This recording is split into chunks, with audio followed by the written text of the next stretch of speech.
Bismillahirrahmanirrahim. Nawaitu ta'alluma wa ta'lima wa tadhakura wa tadhkira wa naf'a wal intifa'a wal ifadata wal istifadata wal hatha ala tamassuki bi kitabillahi wa sunnati rasulih wa du'a ilal huda wa dalalata ala al khair ibtigha'a wajhillahi wa mardatihi wa qurbihi wa thawabih. Hadirin hadirat sekalian, jamaah Musalla Darussalam Cipta Mulya yang senantiasa dimuliakan Allah. Malam hari ini seperti biasanya kita mengaji dan mengkaji kitab Safinatun Najah, kitab fikih dasar di dalam bab ibadah yang dikarang oleh Syekh Abdullah bin Sumer Al-Hadrami Asy-Syafi'i, yang pada malam hari ini kitab Safinatun Najah sampailah kepada syurutut tayammum, syarat-syarat tayamum, terjemah panjenengan halaman 19. Terjemah panjenengan halaman 19. Hadirin hadirat sekalian yang dimuliakan oleh Allah, disebutkan dalam ungkapan kitab Safinatun Najah ini, faslun, satu fasal, syurutut tayammumi, syarat-syarat tayamum, asyaratun, jumlahnya ada 10. Saya ulangi lagi, syurutut tayammumi, syarat-syaratnya tayamum, asyaratun, jumlahnya ada 10. Maksudnya apa? Di dalam ungkapan syarahnya ini dikatakan annama la budda minhu fi tayammum asyaratu asya, bahwasanya sesuatu yang harus ada di dalam pelaksanaan ibadah tayamum, karena tayamum itu bagian dari thaharah, bersuci, dan dia bagian daripada ibadah. Ada syarat-syarat yang harus dipenuhi yang jumlahnya ada 10. Di sini dikatakan yang pertama adalah an yakuna biturabin. Dalam proses pelaksanaan tayamum ini harus menggunakan turab, harus menggunakan debu, yang nanti disambung dengan syarat yang kedua, wa an yakuna turabu tahiran. Sedangkan debunya harus debu yang suci. Masih disambung lagi dengan yang ketiga, wa alla yakuna musta'malan, dan debunya bukan debu yang mustakmal, debu yang kemudian baru saja digunakan untuk bersuci yang lain. Hadirin hadirat sekalian yang dimuliakan oleh Allah Subhanahu wa taala, di dalam ungkapan syarahnya kitab Nailur Raja, syarat tayamum yang pertama adalah ayyakuna biturabin, keberadaan tayamum itu harus menggunakan debu. Dalam ungkapan syarahnya ini dikatakan kaunuhu biturabin ala ayyi launin kana. Jadi debu yang digunakan niki terserah hadirin warnanya bagaimanapun juga asal itu memang debu hadirin. Kan debu itu memang ada yang warnanya yang biasa kita lihat tanah itu coklat. Ada yang coklat kemerah-merahan itu. Ya. Ada yang tanahnya itu coklatnya kemerah-merahan. Ya. Ada lagi kemudian tanahnya coklat itu agak kehitam-hitaman. Bisa jadi karena memang struktur tanahnya aslinya tanah gitu. Ya, kita nggak tahu dulunya bagaimana bentuknya. Ya, ini. Jadi apakah tanahnya coklat, apakah tanahnya agak kemerah-merahan, ya, dan sebagainya. Walhasil asal memang itu aslinya turab, aslinya debu ya seperti itu, nggih sampun, mboten napa-napa.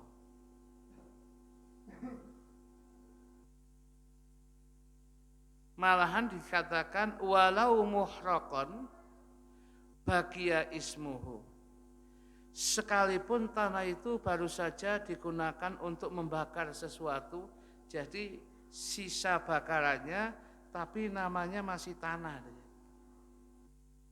Kalau kemudian tanah itu sudah berubah menjadi genteng, ya, kemudian guci, lah ya itu bukan tanah itu sudah kaitannya dengan keramik niku. Ya, barang-barang tembikar dan sebagainya. Ini kan ada tanah yang baru saja digunakan membakar sehingga agak hitam, tapi orang mengatakan lemah itu, ya sudah. Damel tayamum saged. Au makhlutan binahwi khallin jafin. Atau dia bercampur dengan yang lain tapi ya yang namanya unsur tanahnya masih ada. Mungkin kemudian rasanya berubah, warnanya, kemudian baunya. Tapi orang mengatakan ini masih tanah dan malahu hubarun, dia masih ada debunya, ya itu hal yang semacam ini masih kemudian bisa digunakan untuk apa? Untuk tayamum. Wa an yakuna turabu tahiran, syarat yang kedua dalam tayamum itu. Jadi gini aja. Tanahnya itu kadang-kadang kalau kita mencari tanah untuk tayamum, tinggal kemudian kita cari tanah, pokoknya kita yakin suci sudah. Atau baru saja hujan, setelah itu kemudian kering, kita ambil tanahnya, nggih sampun. Ya, enggak usah banyak-banyak, sedikit saja sudah bisa digunakan. Ya, terus mboten usah terlalu kesulitan. Dulu bahasa tanah kita mencarinya di atas lemari, kemudian di bawah lowongan. Waduh, tambah kangelan itu. Biasa mawon tanah apapun boleh, tapi namanya tanah dan memang suci. Sedangkan bahasanya tahiran suci, ya, di sini dikatakan fala yasihu, ini yang jarang dibahas nih, ya. Kaunut turabi atta al-mutayammimi, ya. Kaunut turabil mutayammami bihi tahiran, keberadaan tanah yang biasa digunakan tayamum itu harus tahiran suci. Dan kita beri ada ungkapan yang mungkin jarang diperhatikan orang. Fala yasihu, maka tidak sah biturabi makbaratin nubisyat, maka tidak sah kalau menggunakan turab debu dari makbarah, debu dari kuburan, nubisyat yang baru saja dikeduk. Nanti saya berikan alasannya. Likhtilatihi, niki alasannya, karena dia ini sudah debu itu, tanah itu sudah bercampur aduk bi ajza'il mayiti dengan bagian-bagian mayit, wala bi mutanajjisin, dan tidak boleh debu yang kemudian dicampur dengan tanah yang mutanajis binahwi baulin, tanah yang tadinya kecipratan, mohon maaf air kencing, wa in jaffa, sekalipun sudah kering. Jadi kalau melihat dengan ungkapan dalam syarahnya ini, ya, menggunakan tanah kuburan, ya, niku untuk kemudian digunakan tayamum, niku mboten sah. Alasan tidak sahnya satu, ya, biasanya tanah kuburan itu mutanajis. Kenapa? Ketika orang niki ngeduk untuk calon jenazah, niku dia ngeduk, tanah ini ditaruh atas, yang dikeduk niku yang tadinya di bawah ditaruh atas itu kan bisa jadi bekasnya jenazah puluhan tahun yang lalu. Yang di dalamnya itu tubuhnya sudah terpisah-pisah, pecah, kemudian menjadi satu, nanah getihnya jadi satu di dalam, kemudian diangkat lagi ke atas. Ya, kan nggak mungkin ada itu kalau orang kemudian dia wis ngeduk di atas, sing keduan jero dekek jero meneh, sing dukur dekek dukur, ya mustahil, ini wong padha kesel kabeh punan. Ya, nggak mungkin ditandai ngoten kok. Malah lewis ya yang dang wis nggak tahu yang mana dahulu. Yang penting dikembalikan lagi. Tadi yang mana di bawah di atas ya mboten terkondisikan tadi. Kondisi orang-orang sudah lelah tadi. Wis pokoknya ndang ditumpuk malih, dan bisa jadi yang bawah jadi ke atas, yang atas jadi ke bawah. Berarti yang bawah mutanajis jadi ke atas. Satu. Yang kedua, lah kalau kemudian menggunakan debu, menggunakan debu kuburan, apalagi kalau kuburannya al-musabbal, kuburannya untuk umum, berarti itu bukan pribadi ya, niki bisa jadi kuburan pribadi.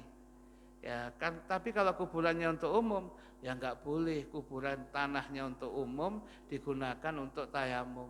Sebab bisa jadi kalau itu diwakafkan atau bagian daripada keperuntukan tertentu, mestinya ya untuk ngubur, bukan untuk tayamum.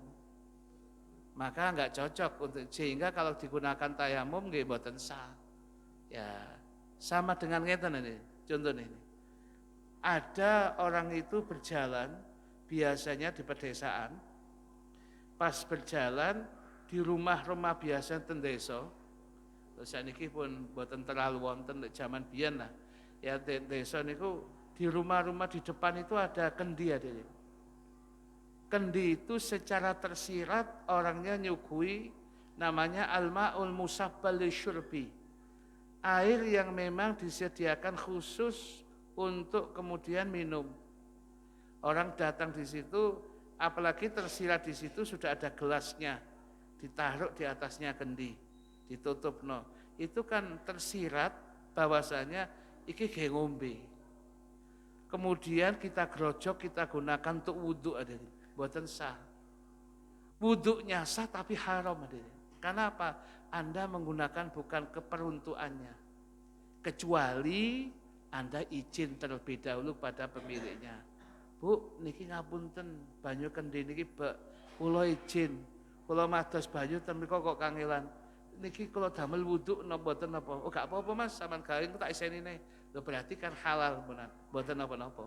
Tapi kalau tidak ada izin, tahu-tahu di situ ada kendi, kemudian ada gelasnya, itu kan musabbal lisyurbi. Memang diperuntukkan untuk minum, kita gunakan untuk wudhu. Lah, begitu itu wudhunya sah tapi haram hadirin.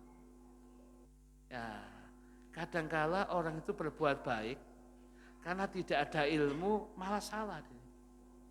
Ya, maksudnya baik tapi kurang tepat. Ini orang jahil, orang yang kurang ilmu, sakjane nglakoni pun bener wong wudhu kok. mau datangnya waktu sholat dia wudhu, tapi yang digunakan nggak tepat, akhirnya malah tidak benar. Wudhunya sudah benar, syarat rukunnya terpenuhi, tapi airnya milik orang lain yang seharusnya untuk minum dan dia tidak ada izin digunakan untuk wudhu. Lah ngoten niku sah wudhunya tapi dosa.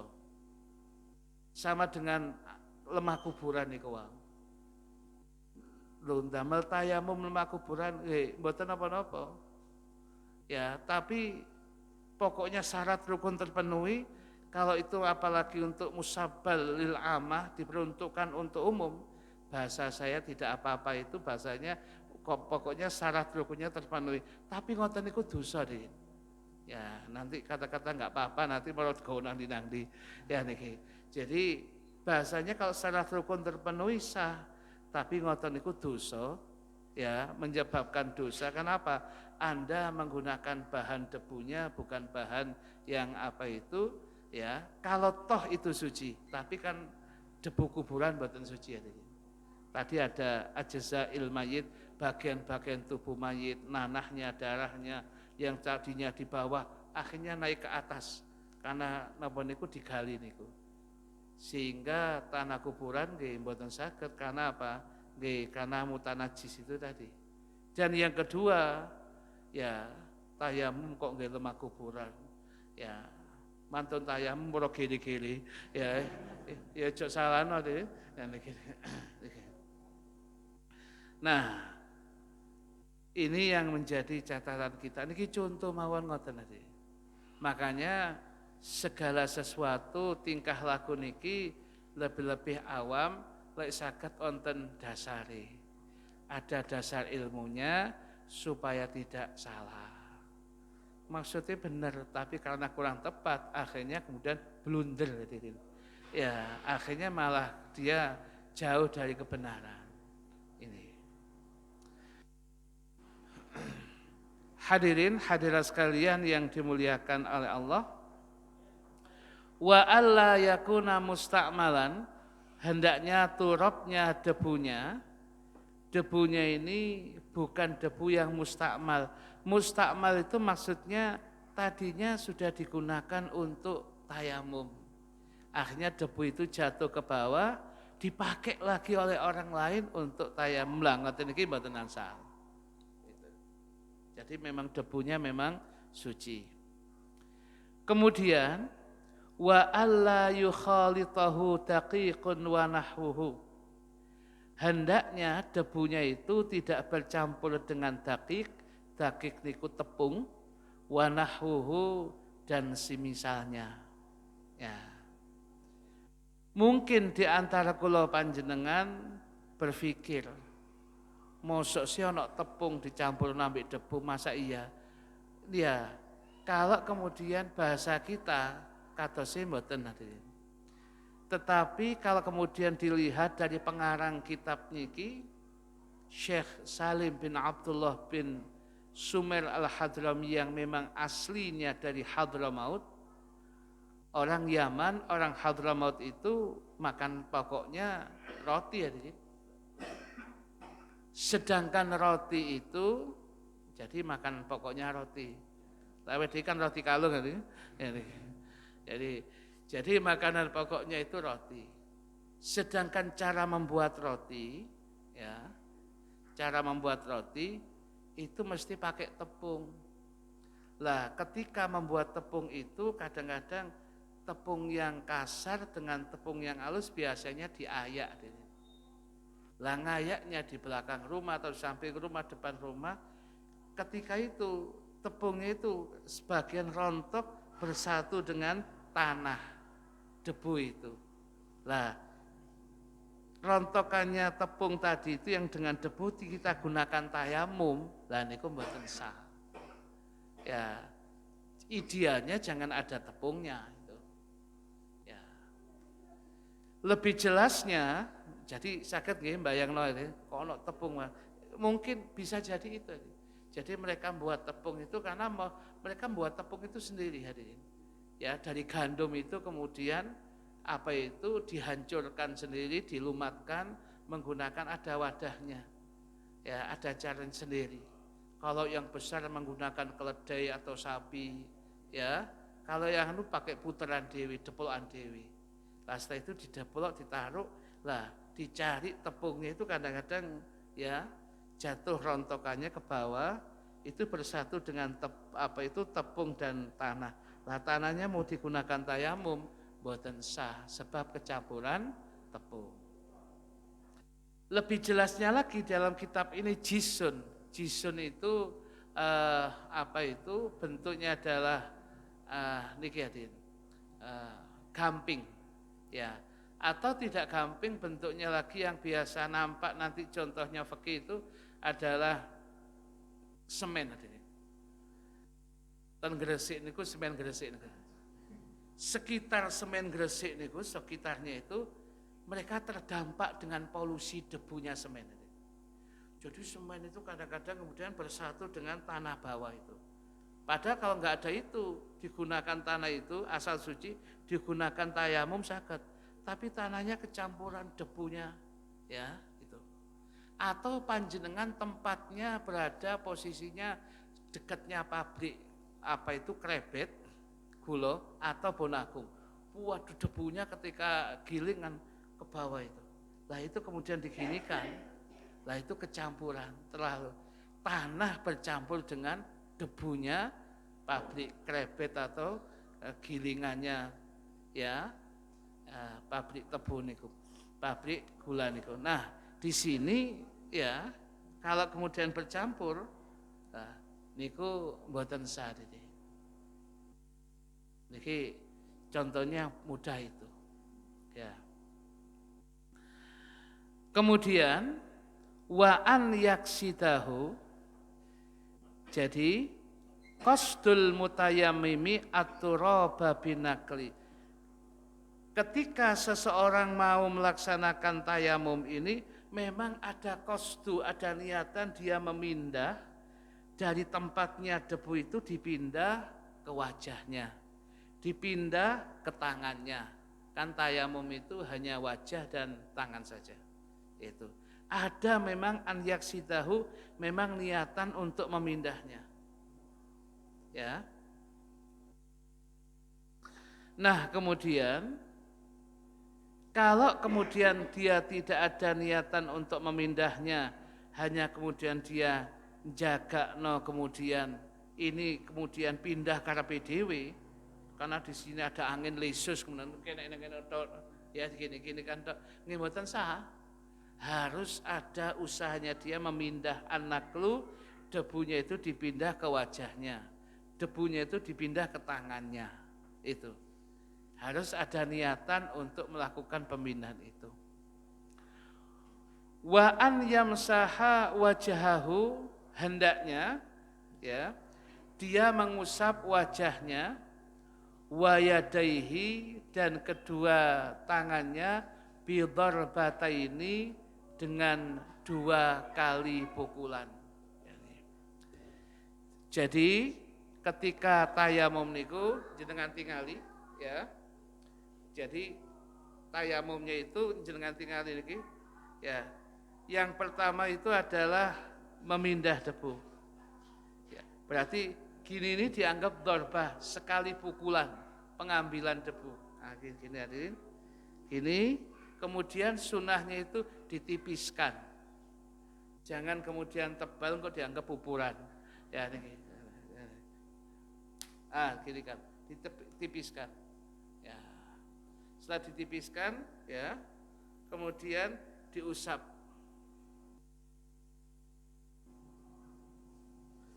Mengusapnya sekali usap untuk wajah. Diusahakan rata. Kalau enggak rata Ustaz, enggak masalah. Tapi usahanya kan rata. Tapi sekali lagi sekali usap.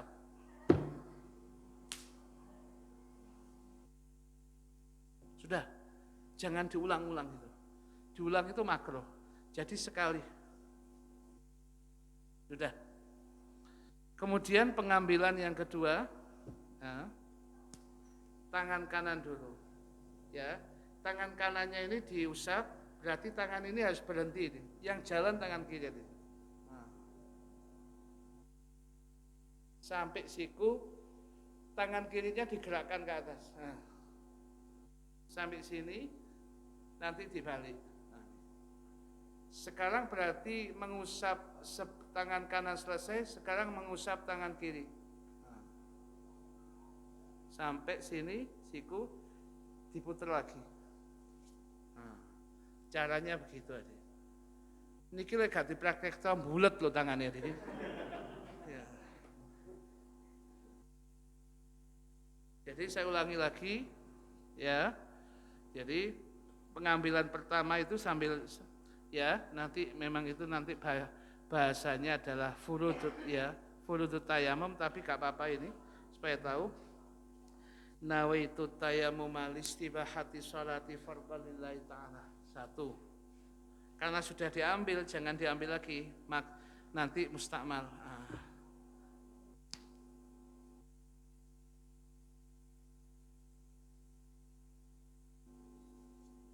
caranya begitu.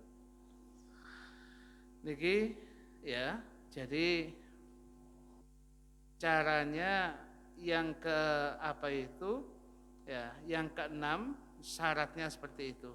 Pengambilannya harus 2 kali pukulan, 2 pengambilan. Yang ke-7, wa an yuzilan najasata awalan. Yang ke-7 itu hendaknya, ya,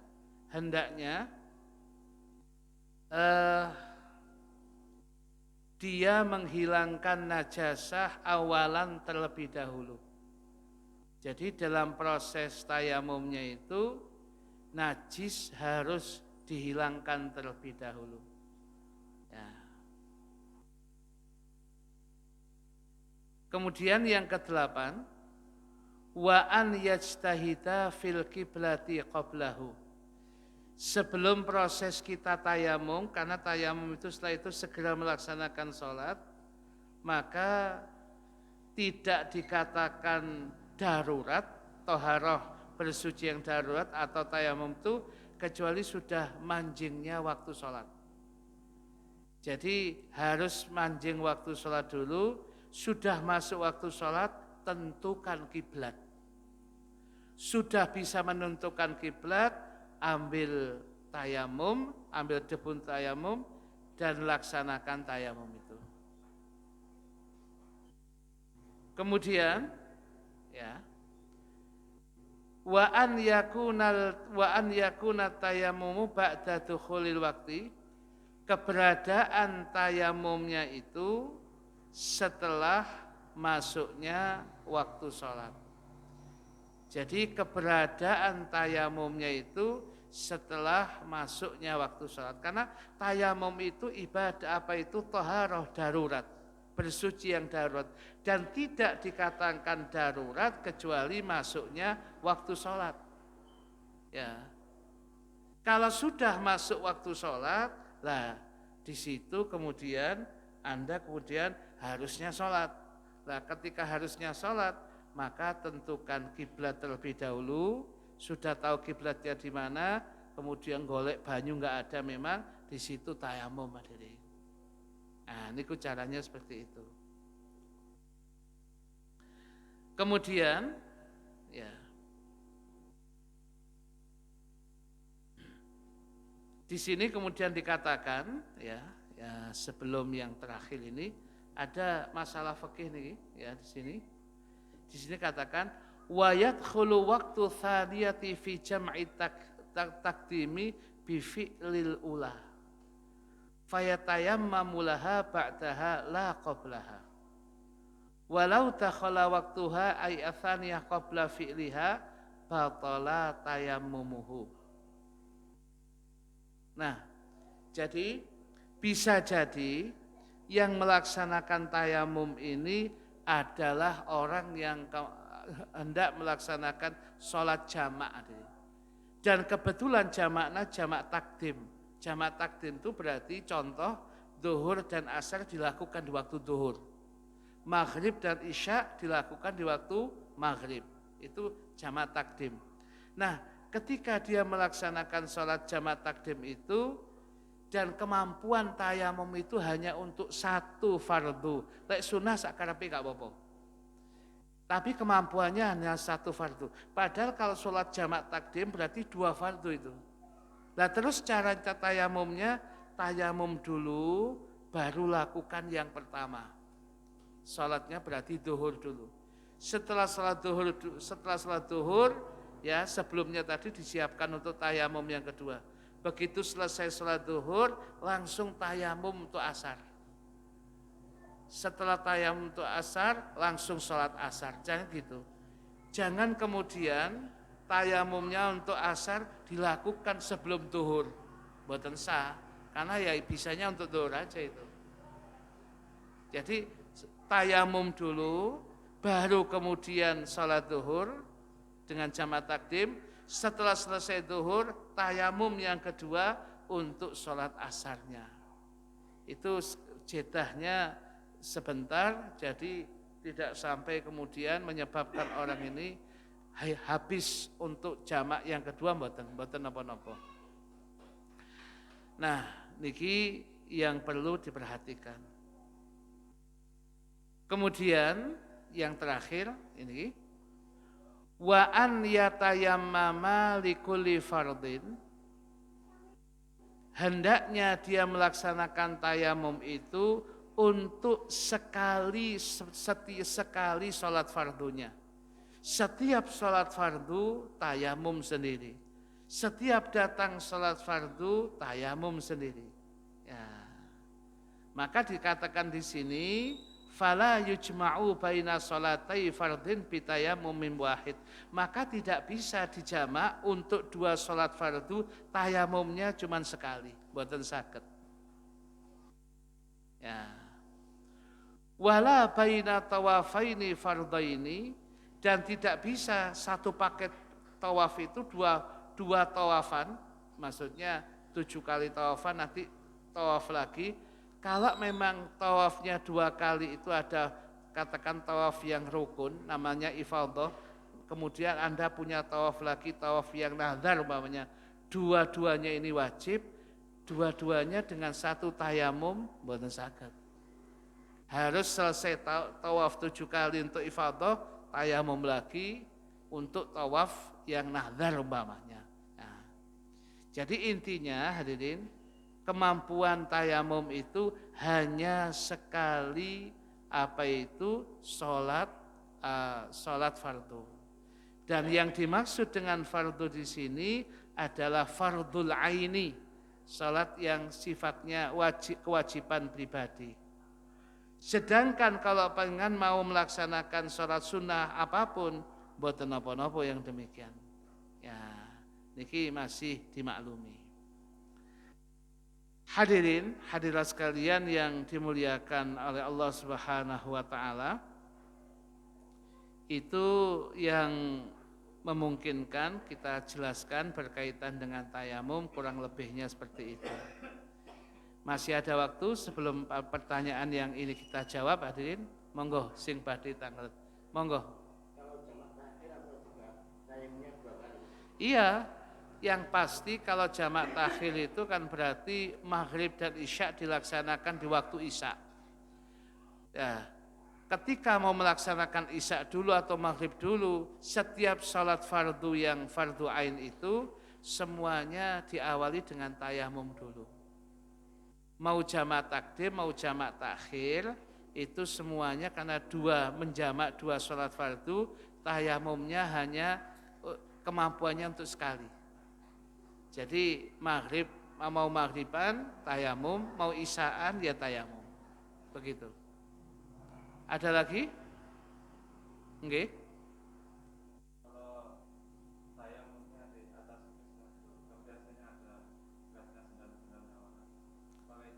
Di mana?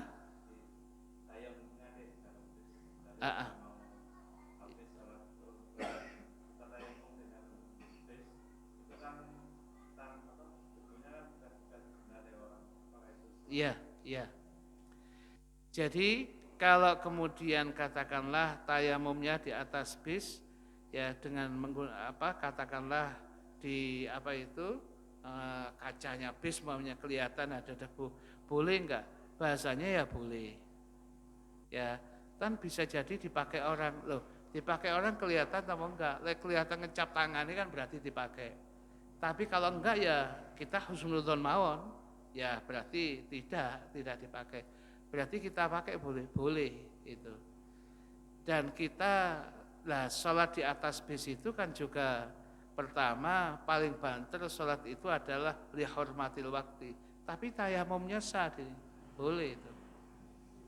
Ya, jadi kemudian di atas bis, katakanlah di bis itu kelihatan di apa itu kacanya kok rodok burak, wah ini ya tanah ini ya.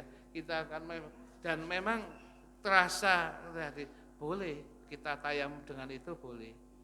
Tapi sholat yang kita lakukan tetap namanya hormat waktu. Ya, karena istiqbalul kiblah, menghadap kiblatnya juga nggak bisa maksimal. Rukuk sujudnya nggak bisa. Ya, Mas Syafi'i sempurna. Jadi beber sajadah di antara kursi dengan kursi, waktu sholat rukuk jelungup karena menggok-menggok nih. Ya, jadi jalannya ternyata ya Malang Batu kan ngeten tadi. Ya, kangelan. Paling banter hadir hormat waktu. Tapi kalau ditanyakan tayamumnya sah kalau memang ada debu. Ya, sedangkan yang kemudian kalau tidak ada debu, ya tidak sah. Anda mau tayamum dengan pesawat Saudi Airlines, itu sangat bersih hadirin. Ya, pesawat Sriwijaya Airlines insya Allah gak apa-apa.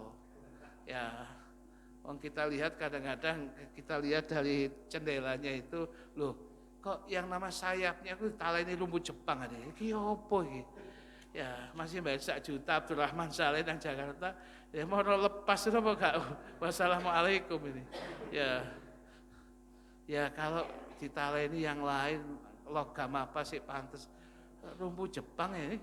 Jadi nah, ini jadi kalau kemudian sekalipun di pesawat paling banter hormat waktu. Ya. Ada lagi yang tanya? Oh ya.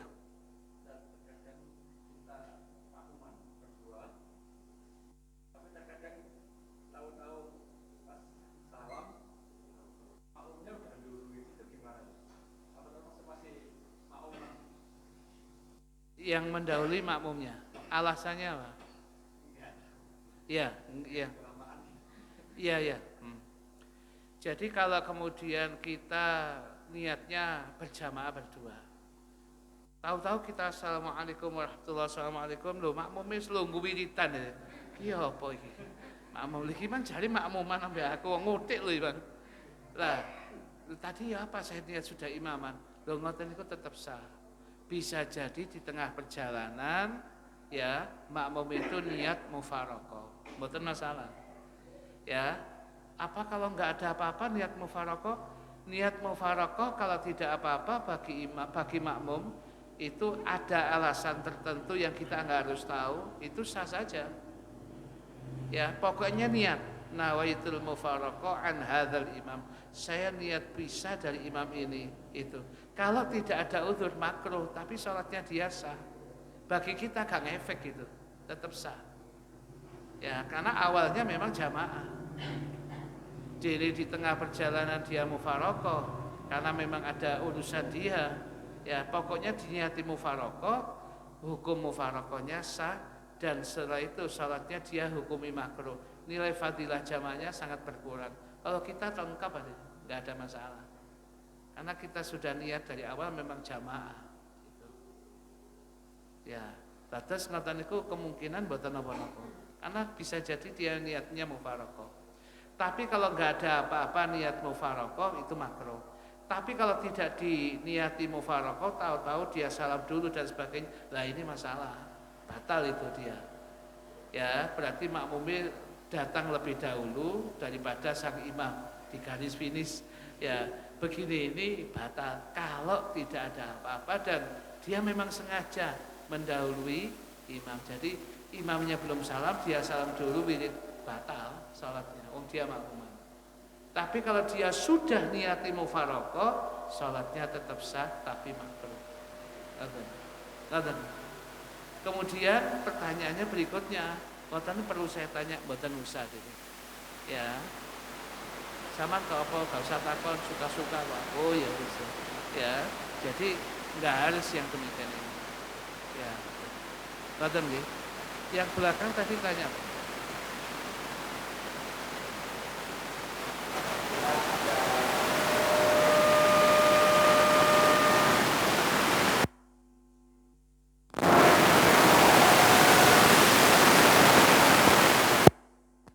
Nggih, nggih,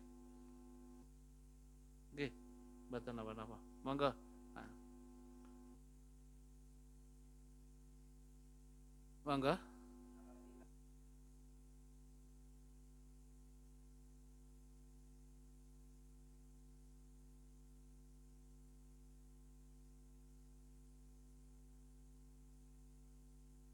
Nggih. Pertanyaannya bagus. Beliau bertanya gini adik, bulu kucing yang terlepas dari kucingnya atau bulu burung yang terlepas itu apakah lepas dari yang kucingnya masih hidup, burungnya kemudian juga masih hidup, itu apakah najis karena dianggap bangkai? Jawabannya adalah, jawabannya begini, memang apa yang bagian terlepas dari bagian tubuh hewan itu dilihat ketika hewan itu matinya bangkainya gimana. Maksudnya ketika dia bangkai najis atau tidak. Wah, najis Ustaz. Kucing kan bagaimanapun disembelih apapun ya, hulkum dan mariknya ya, disembelih kan tetap ya tetap tetap najis ini. Kucing itu disembelih napa tetap najis nih. Ya sekalipun kita tambur, ya tetap yang demikian ini ya yang demikian ini hukumnya najis dan itu haram. Ya, berarti bagaimanapun cara menyembelihnya, begitu kucing ini mati, yaitu najis karena bangkai. Maka tubuhnya, bagian tubuhnya kalau terlepas, ya seperti bulunya itu kalau terlepas harusnya mutanajis. Kalau cuman kolil sedikit itu dimakfu hadirin.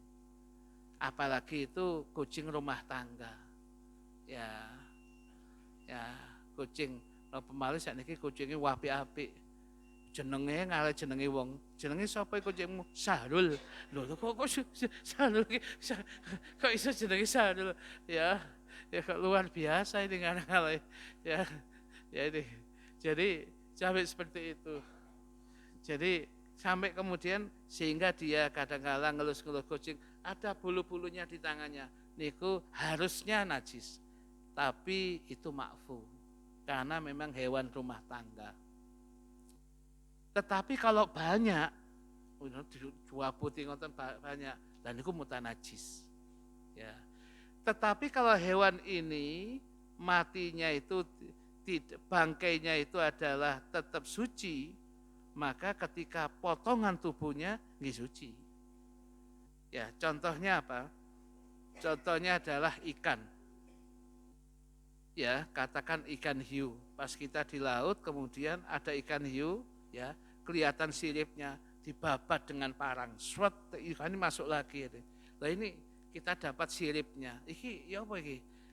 Wong iwak isi urip kemudian Melayu itu. Loh iki ya suci karena ikan hiu pun ketika mati bangkai gak suci kok. Apa gak najis kok. Ya suci. Berarti kalau begitu ya potongan tubuhnya nggih suci. Kemudian yang burung tadi, burung kemudian apa itu bulunya angsa digunakan shuttlecock dan sebagainya, itu makfu adanya. Itu yang dihukumi mustathnayat, yang pengecualiannya. Hukum-hukumnya itu makfu. Jadi hukumnya tetap suci. Karena dimakfu itu. Sebab lek gak makfu mutanajis kadang-kadang jenengan ana pitik cuwabut ulune kayak kilan-kilan ini.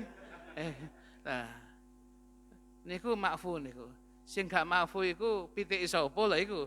Wis sampean gak izin ada masalah niku. Itu. Ya. Sambut ya tadi masih ada yang tanyakan? Ya, Mas.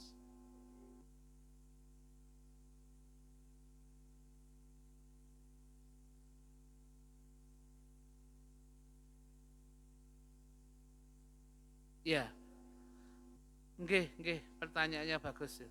Jadi kalau kemudian hewannya ya ghairu ma'kulil lahmi, hewannya tidak dimakan dagingnya, seperti buaya, hewan buas apa, ya, kemudian tapi kulitnya bisa disamak dengan benar.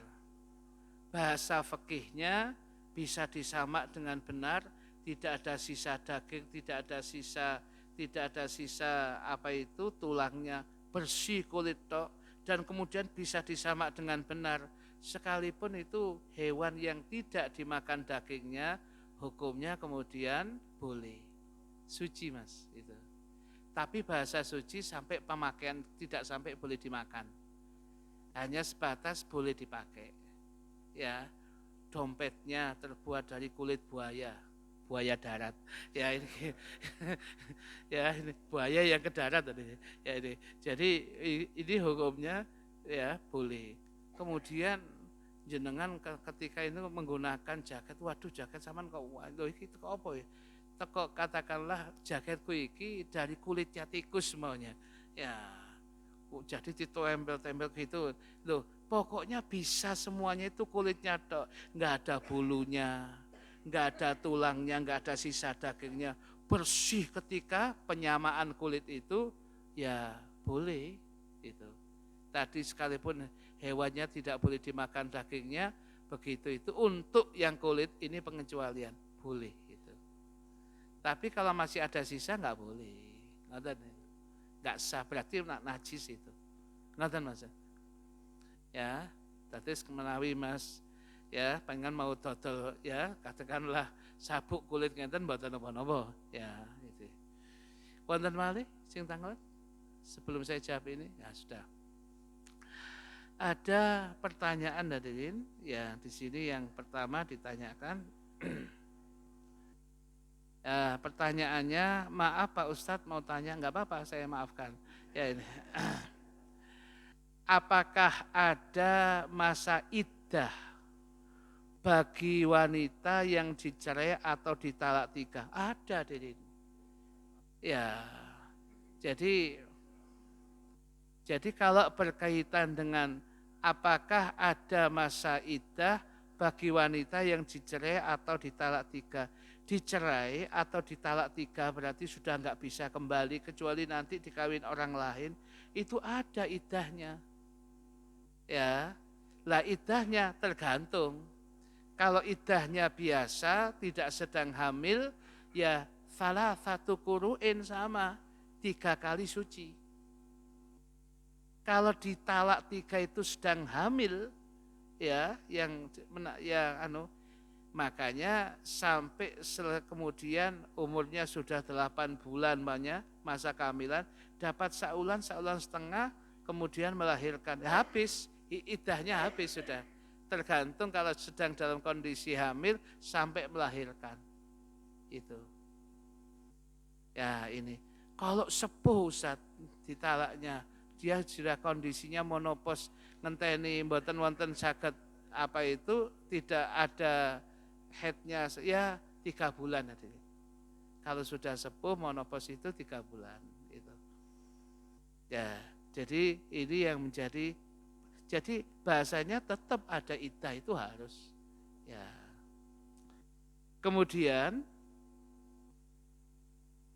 ini pertanyaannya, permisi Pak Ustadz, ya nggak apa-apa. Ya. Ya. Jika suami menikah lagi, waduh rada abot iki.